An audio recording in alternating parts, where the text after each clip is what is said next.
ఉగ్రవాదానికి అడ్డుగోడగా నిలుస్తున్న పాకిస్తాన్ మళ్లీ ఒకసారి అంతర్జాతీయంగా వివాదాస్పదంగా మారింది.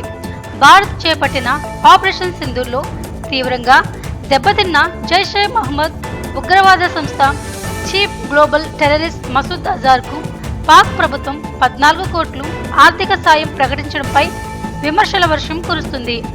భారత సైన్యం నిర్వహించిన ఆపరేషన్ సింధూర్లో మసూద్ అజర్ జవహర్లాల్పూర్ నివాసంపై జరిగిన సర్జికల్ దాడిలో అతడి ఇంటితో పాటు అనేక ఉగ్ర శిబిరాలు ధ్వంసమయ్యాయి. ఈ దాడిలో మసూద్కు దగ్గరగా ఉన్న 14 మంది తీవ్ర ఉగ్రవాదులు హతమయ్యారు. ఈ నేపథ్యంలో పాక్ ప్రధాని షాబాజ్ షరీఫ్ నేతృత్వంలోని ప్రభుత్వం రాహత్ ప్యాకేజీ పేరుతో వీరి కుటుంబాలకు ఒక్కొక్కరికి ₹1 కోటి చొప్పున మొత్తం 14 కోట్లు నజరానా ఇవ్వనున్నట్లు ప్రకటించింది.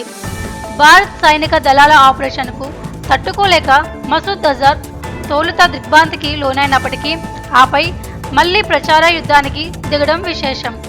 ఆయన కుటుంబంతో పాటు ఉగ్రవాద స్థావరాలన్నీ ధ్వంసమైనప్పటికీ మసూద్ మాత్రం పాక్ ఆధారంతో సురక్షితంగా ఉన్నట్లు తెలుస్తుంది. అంతర్జాతీయంగా ఉగ్రవాద వ్యతిరేక ఒప్పందాలను ఉల్లంఘిస్తూ పాక్ ప్రభుత్వ ఈ ఆర్థిక సహాయానికి గాను తీవ్ర స్థాయిలో వ్యతిరేకత వ్యక్తమవుతుంది. ఇప్పటికే జాతీయ స్థాయిలో పలువురు భద్రతా నిపుణులు, రాజకీయ నాయకులు పాక్ నిర్ణయాన్ని ఖండిస్తున్నారు. గ్లోబల్ టెర్రరిస్టుకు అండగా నిలిచే చర్యల వల్ల పాకిస్తాన్ మళ్లీ అంతర్జాతీయ ఒంటరితనాన్ని చవి చూడనట్లు విశ్లేషకులు హెచ్చరిస్తున్నారు.